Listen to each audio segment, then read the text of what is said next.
जय भीम। नमस्कार, हम हैं रविंद्र और आप देख रहे हैं बहुजन नायक।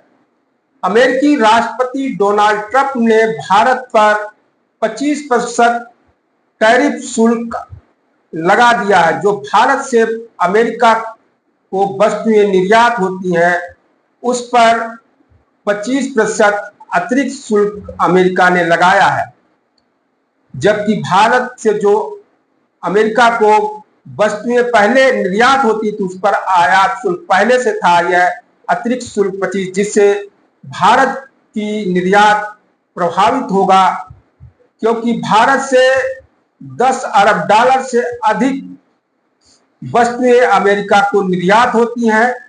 इस वजह से भारत की अर्थव्यवस्था पर भी असर पड़ने की संभावना है, जिसको लेकर के भारत में राजनीति गर्म हो गई है। बसपा बहन मायावती ने केंद्र सरकार पर जमकर निशाना साधा है।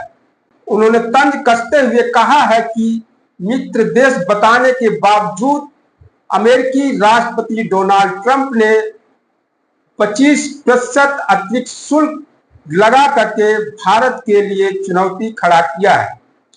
सरकार ने जो किसानों और छोटे व मझोले उद्योगों तथा राष्ट्रहित से कोई समझौता न करने का जो जनता को आश्वासन दिया है, उस पर खरा उतरकर सरकार को दिखाना होगा। बसपा बहन मायावती ने कहा कि भारत दुनिया का सबसे बड़ी आबादी वाला मेहनतकश और गरीब लोगों का देश है। हर हाथ को काम देने वाली और श्रम शक्ति का सही उपयोग करने वाली नीति बना करके अगर उस पर अमल किया जाए तो भारत आत्मनिर्भर और सुखी संपन्न राष्ट्र बन सकता है।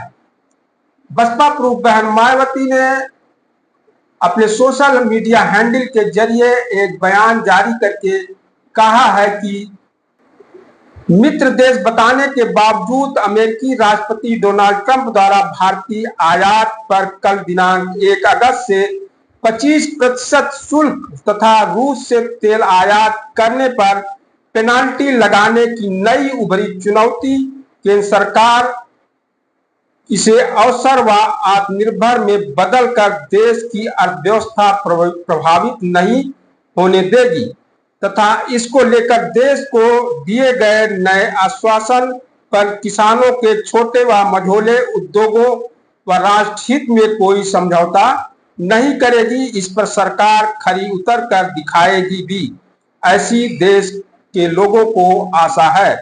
भारत दुनिया की सबसे बड़ी आबादी वाला अधिकतर मेहनतकश और गरीब लोगों का देश है, जिसे हर हाथ को काम देने वाली श्रम शक्ति के बल पर देश को आगे बढ़ाने की नीति बनाकर उस पर सही से अमल किया जाए तो देश निश्चय ही आत्मनिर्भर के साथ साथ सर्वजन हिताय सर्वजन सुखाय वाला सुखी और संपन्न बन सकता है, जिसमें ही संविधान के मानवतावादी और कल्याणकारी उद्देश्यों के हिसाब से जन व देश हित पूरी तरह से निहित है व यह सुरक्षित भी रह सकता है।